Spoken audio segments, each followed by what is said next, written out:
دولي الحقيقة لا يا مسلم والدولي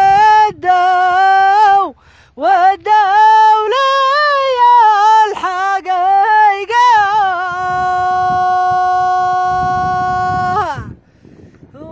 والدولي الحقيقة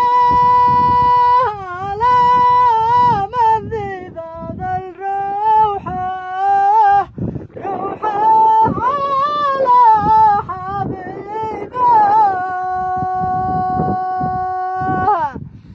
روحة على حبيبه لا مذيب هذا الروحة روحة على حبيبه. نشكر الأخ أبو مروان بالغيث على زيارته لنا وعلى تفقد العمل. تحياتي لك ولكل المتابعين، ونقول لكل من ساهم جزاه الله خير، والله يكتب لهم الأجر إن شاء الله. آمين إن شاء الله. تحياتي للجميع، وهنا يحيى محمد صالح عامر، تحياتي للجميع.